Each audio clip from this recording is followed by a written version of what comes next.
other therapist. I have therapist friends now, y'all. I've officially drank the Kool-Aid. All of my friends are either therapists or people interested in mental health. I'm fully back. She's actually the person who ran the retreat that I went to a couple of weeks ago. So if you guys are interested in like seeing pictures of the like mental health and spirituality retreat I went on, I've got pictures on my Instagram and stuff. I don't have anything inside the Discord channel. Maybe we'll have to add in some stuff in there. Speaking of which, if you're stopping in for the first time, feel free to follow me on Instagram, but also join and hang out in the A Place to Heal Discord server. So we talk about all sorts of mental health topics. Thoughts.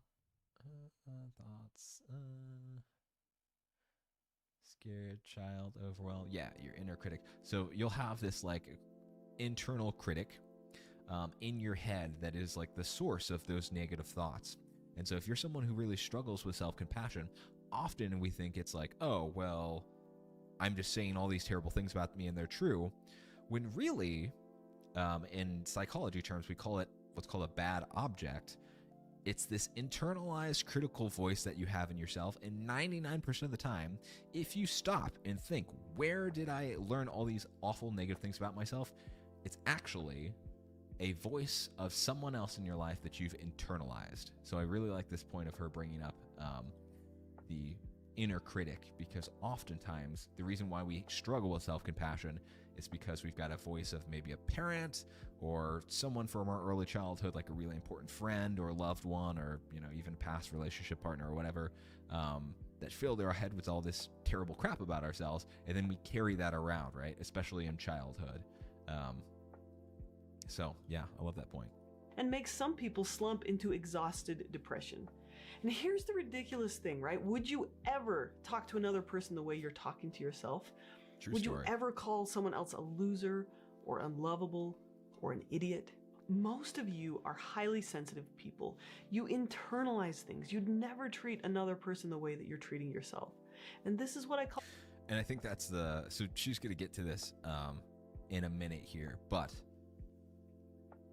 I think this idea of like treating yourself how you treat your best friend is really great advice, because oftentimes if we really struggle with negative critical thoughts about ourselves and it's a barrier to having self-compassion, one of the best things you can do is stop and observe, like when you have those negative thoughts. And we've done a little bit of this kind of talk. When was it? We did a stream on CBT, cognitive behavioral therapy, a while back. And but one of the most helpful things you can do is just stop and observe. Practice some mindfulness here. Stop and observe how you're talking to yourself, and then say, would I talk to my best friend like this? If I talk to my best friend like this, would this be abuse? And if you stop and you go, shit, yeah, I'd probably be abusing my best friend if I talk to them like this. Why the hell are you talking to yourself like that? And I think stopping and working on that, it's easy to talk to other people, well, if you're a generally decent human being, but sometimes we can get into a habit of abusing ourselves internally. But because we talk to ourselves internally, no one sees us that they're having this abusive relationship with ourselves, right? All the self-exemption bias, where for some ridiculous reason, you believe that you're the exception to this whole kindness thing. Right. That everyone else out there deserves understanding, second chances, and a listening ear. Right. But you're the only person in the entire population of 8 billion people on this planet who deserves to be treated like crap.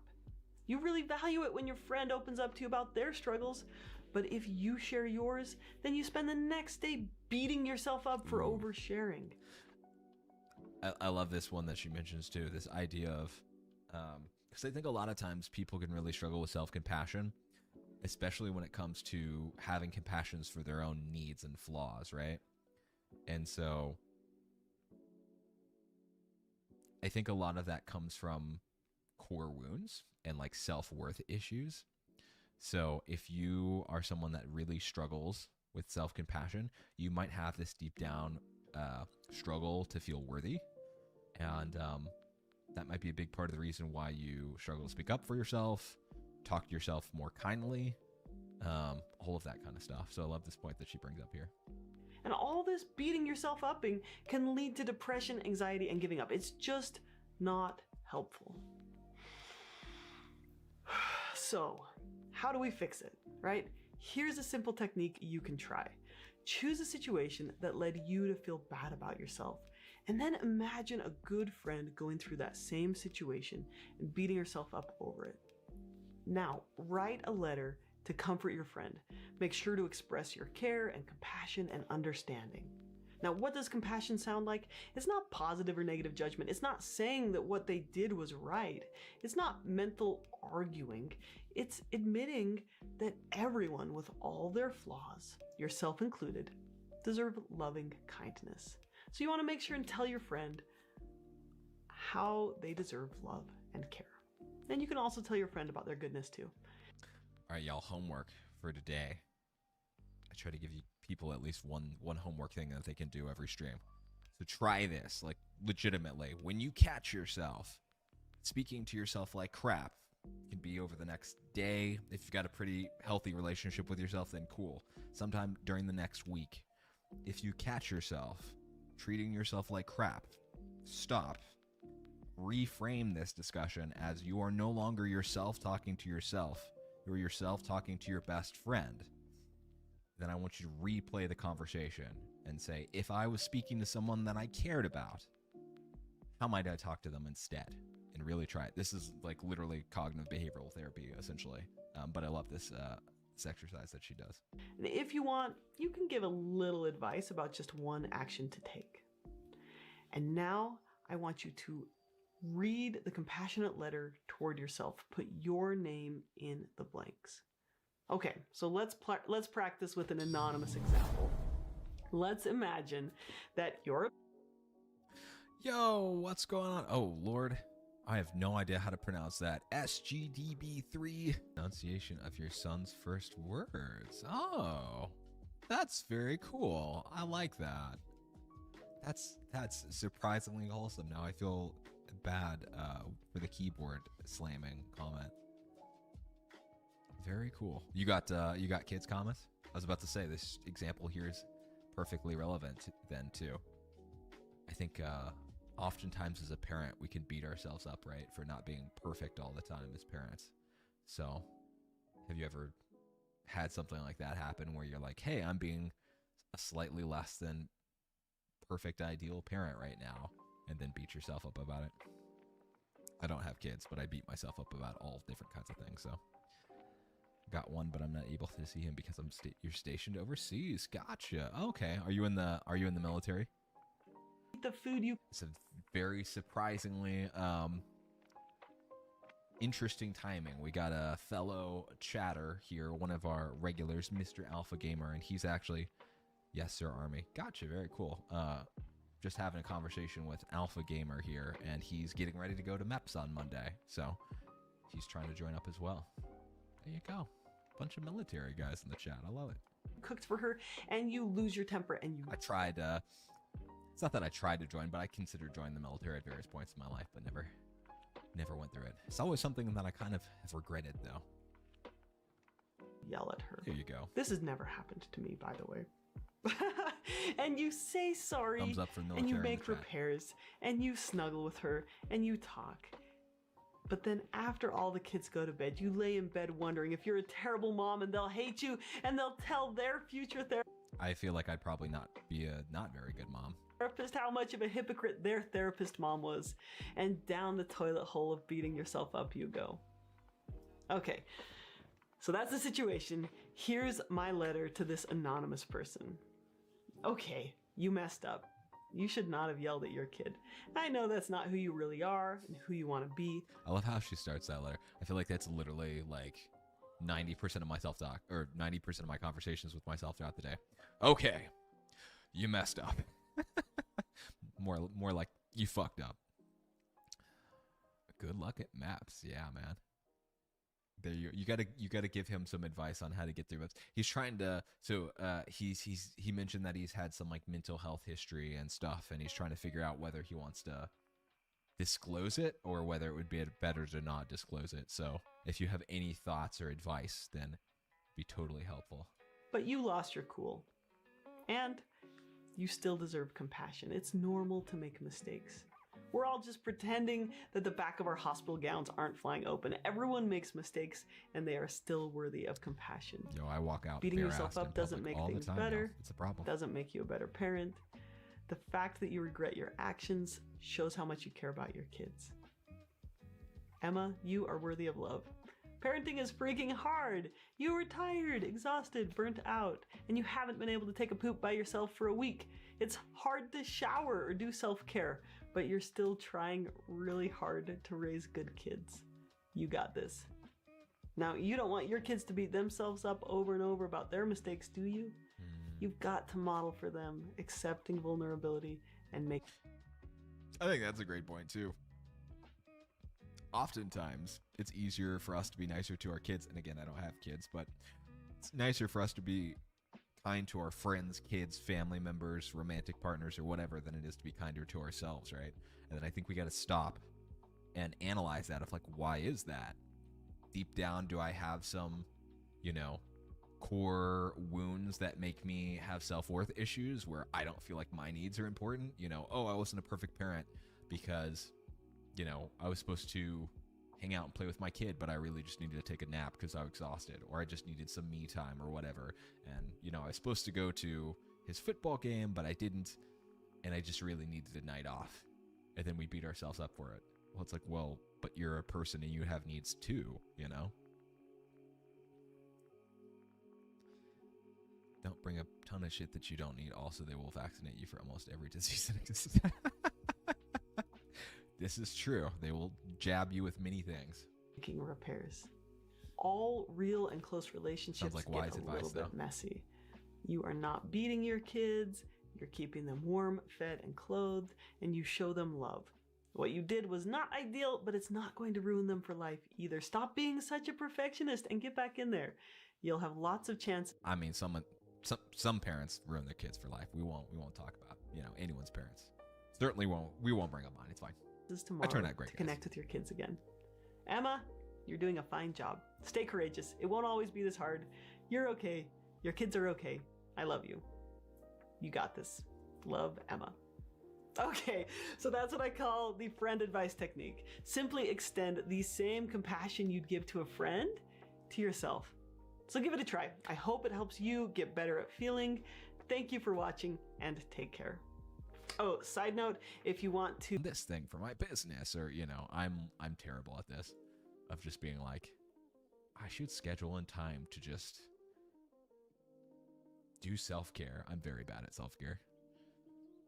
If anyone else is terrible at self-care, please cheer me up in the chat. Because depression and self-hatred are serious enemies of a good life, we need to appreciate the role of self-care in a good, ambitious, and fruitful life. To this end, we can perform what we've called a self-compassion exercise, a structured meditation lasting 15 minutes or so. Lying in bed, or perhaps a bath, turn over a sequence of thoughts that interrupt and correct the flow of your worst self-accusations. For a time, adopt an entirely kindly perspective on your setbacks. Yo, The self-compassion exercise goes like farting this. in the tub.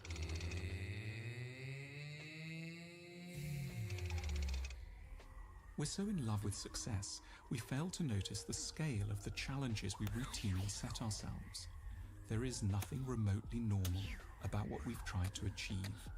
We've failed, but given the mountain we were trying to climb, the conclusion doesn't have to be that we're simply fools.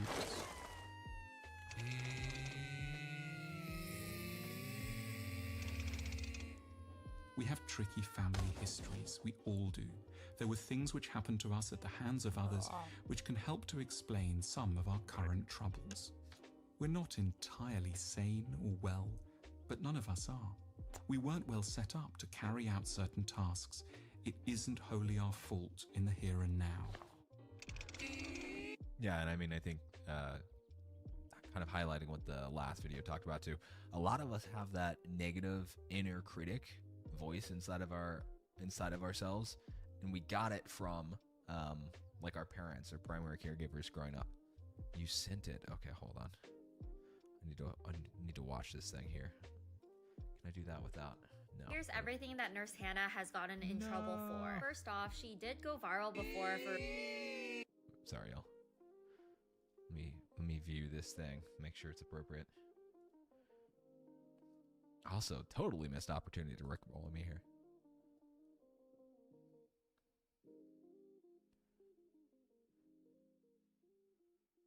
Nurse Hannah. Explain. It's hand away thing. A lot of moms have been making videos. I kind of think that's a part of teaching boundaries. So, like, I don't know. I do think we live in an age where parents... I feel like I think being a parent is really hard. And I think most people fall into one of two camps. Talking about, like, marriage and family therapy topics over here as a guy who's has been in a marriage and family therapy program and is going back into it in the fall. I think most parents are either too strict and they're like authoritarian and they like, you know, spank their kids and are super harsh, discipline wise, or they're like really permissive and like she's kind of saying in this video, they just let their kids like eat right off their plate and like act up in public and just kind of do whatever they want to. I think there's probably some happy middle ground here where you can kind of help teach your kids boundaries. You know, I don't know if the food thing necessarily feels like a super important battleground to me personally, but like maybe for them, they feel like, you know, he has his food, mom and dad have their food.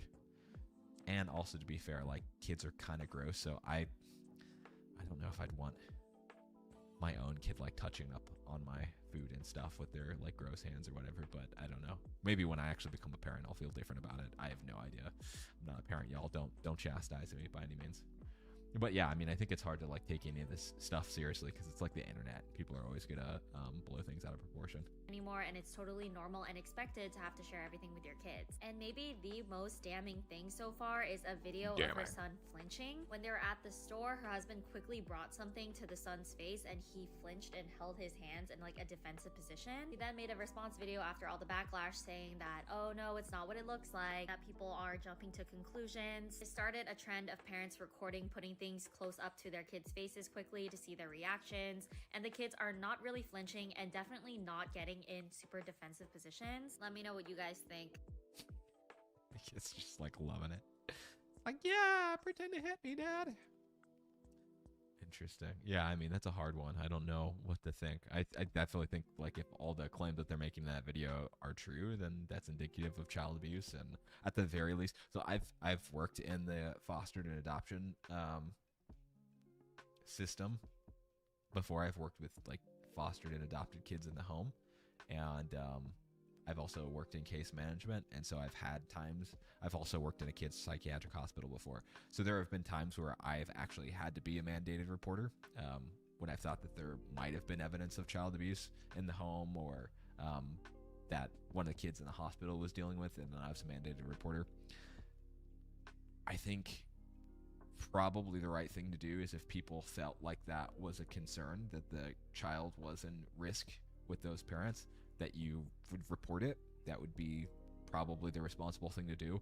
But then it's not like the internet's job to decide whether these people are actually treating their kids appropriately. That's what we have DFS for. And DFS stands for, oh God, it's been too long. Department of Family Services. So, I mean, they would look into that kind of stuff. But I don't know. I also see some of that stuff and it kind of smacks of a little bit of cancel culture to me, of like, you don't actually know the full story, so like don't immediately jump on trying to like ruin this woman's life.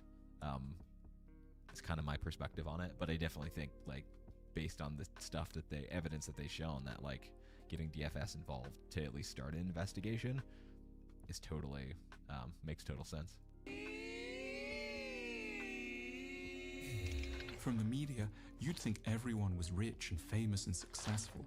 But in reality, undramatic, Am I not rich and famous and successful, is by a huge margin the statistical norm. We shouldn't tear ourselves apart for not managing to beat what were, in truth, awesome. I wish I was normal, chat. I know I'm not normal in some way, but odds have not figured that yet. Tough, self-critical people don't allow themselves the indulgence of believing in luck. They take responsibility for everything. They think winners make their own luck. But they don't, for the most part. Luck is a genuine feature of existence. We're robbing ourselves of fair consolation by believing that we're entirely in control and therefore entirely to blame when we crash. Yeah, I mean, I think that's a good point. Like, I think, speaking of the military stuff, I haven't actually read this book, but it's on my reading list. Oh God, what is it called? It's that book by, I think it's Radical Accountability? Is it? What is that book by? What is the? Oh God, I'm showing my ignorance here. Who's the special forces dude? Like the founder of Factor. What's that guy's name? Okay, you military guys, you guys need to help me out here. It's one of those books. Book? No. Oh God, what the hell is his name? Factor. Military guy. This is what I've been reduced to, guys.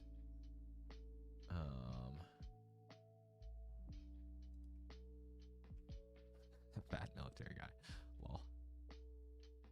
Well, it's not a super huge issue, but like I think it's like a really common trope nowadays to just be like radically accountable for everything and to view everything as your fault. I think to a certain extent that can be helpful,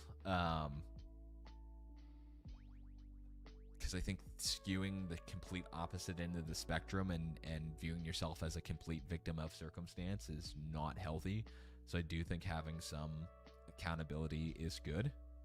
In every situation, you can always ask yourself, what role could I have played in this? And what could I do to make things better next time? And also at the same time, sometimes bad things just happen to good people, honestly. And I think if you constantly are over accountable for negative things that happen in your life, sometimes you beat yourself up for no reason.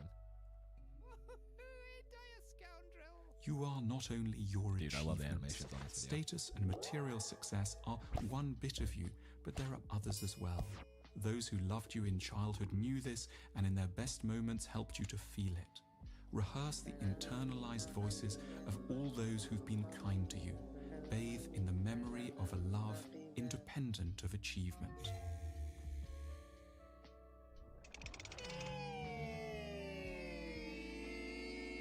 That's true. I think a lot of times people's self-criticism comes from this place of failing to reach their own expectations, which oftentimes is because they're not achieving what they think they should be achieving. But again, I think that all stems back to self